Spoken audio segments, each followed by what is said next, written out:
First up this morning, recycling, rethinking. That's right. The folks at greenguardian.com are adding a new twist to going green for St. Patrick's Day. They're kicking off a very special campaign that's encouraging you and I to recycle our bottles and our cans. And here to tell us more about it is the Ramsey County Commissioner, Victoria Reinhard. Welcome to the show, Victoria. Thank you. Well, you brought a friend with you, too, and we cannot ignore this friend of yours. Who introduced him? This is the Green Guardian. Yes, hello. And he is the greatest green recycler. Oh, he looks like it. He's a knight in shining armor that's going to teach us about recycling. What is this whole greenguardian.com focus that you're doing? Well, greenguardian.com is really a one-stop shop for recycling information. It's through the Solid Waste Management Coordinating Board, and it's the 6 metro counties, and I'm a member of that board. And it's a way for people to know. When you were talking about different recycling programs, you go to greenguardian.com and you can find out how to recycle, what is recyclable within your community. It's a one-stop shop. As a whole, as Minnesotans, are we good recyclers? Are we recycling more than the rest of the country, or less, or the same? We're actually a leader in the environmental field, which shouldn't be a surprise for Minnesotans. But we have kind of stagnated as far as our recycling rates. We had been at 50%, and we've now dropped to 48% in the metro area. So we want to get back up there. We like being a leader in things in the country. Yes, it makes me feel very proud of our state. Okay, you've brought a lot of things here today. Where should we start? Down here?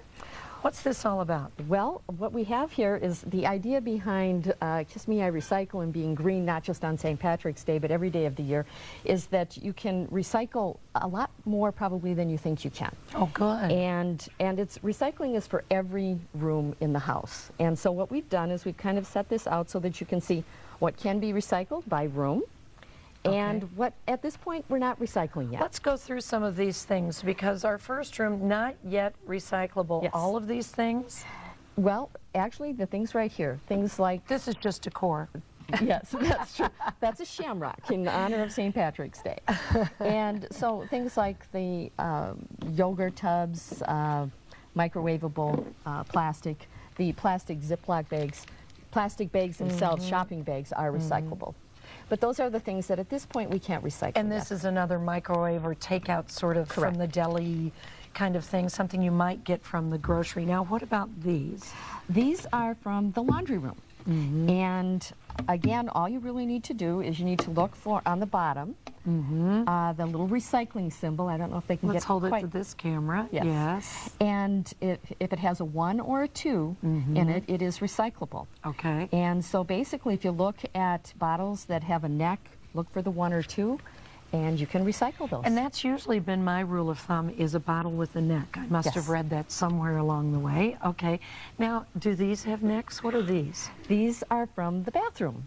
And so you have your shampoo bottles and facial cleanser and things like that. And again, those are recyclable as long as they're a 1 or a 2. Okay. All right. And we're moving over here, kitchen. In the kitchen, a lot of people know that they can recycle their milk jugs and plastic and glass and metal. What they probably sometimes don't know is that you don't have to take the labels off.